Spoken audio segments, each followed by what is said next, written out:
It is now day 4 of the manhunt for 7 inmates who escaped during a jailbreak in New Orleans. And tonight we're learning the communications breakdown that happened in the hours after the escape has happened before.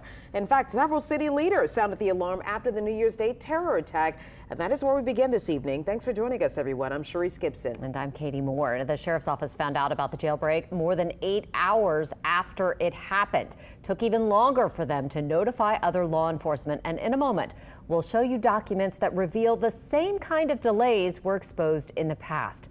But first, the latest on the escape and the fallout. Today, State Representative Amy Freeman became the first elected official to call for Orleans Parish Sheriff Susan Hudson to resign.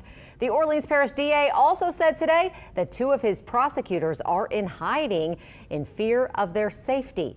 And today, the reward for information that leads to an arrest is up to $20,000 per inmate. Meanwhile, new fallout tonight over the response to the escape. Investigative reporter Mike Pearlstein has obtained internal emails showing how communication breakdowns among New Orleans law enforcement is a recurring issue. Of course, it's concerning. Of course it is. But these are things that we can work out. That was NOPD Superintendent Ann Kirkpatrick's response when she was asked about her department not being notified immediately about Friday's mass escape from the city jail. She acknowledged the need for all agencies to work together more closely. We got to work in partnership on this. But this was not the first time that the NOPD and other agencies were slow to get on the same page in a crisis. After the New Year's terror attack, in which 14 people were killed and 57 wounded, the same communication gaps were noted by police expert William Bratton, the consultant hired to compile this 41-page after-action report by his company, the Teneo Group. Relationships matter, and they're genuine. That was Kirkpatrick commenting when the Teneo report was published.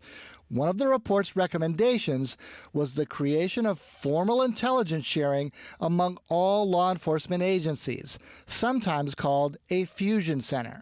But even before that report was published, concerns about communication were discussed in these emails involving Kirkpatrick, Bratton, and others.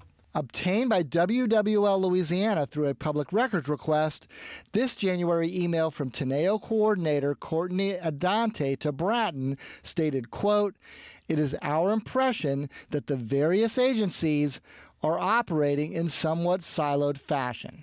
In another January email from Bratton to Kirkpatrick, he wrote, "It feels as if each entity is doing its own thing." That's going to be one of my number one of all the recommendations, is how to bolster the intelligence issues in our department. It did identify that we've had communication and coordination problems. At the time, City Council Vice President Helena Moreno said the information gaps jumped out to her as the Teneo report's most important findings, even more than the recommendation to turn Bourbon Street into a pedestrian mall.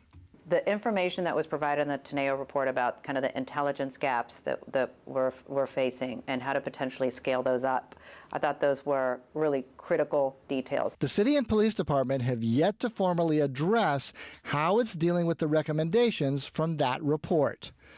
Mike Pearlstein, WWL, Louisiana. Sheriff Susan Hudson said Friday her own command staff didn't realize the extent of the jailbreak until about 8:30 Friday morning. She said she wasn't notified until 9 o'clock around there. Hudson said her office alerted the U.S. Marshals Fugitive Task Force, but even then, the NOPD said it remained largely unaware until sometime later.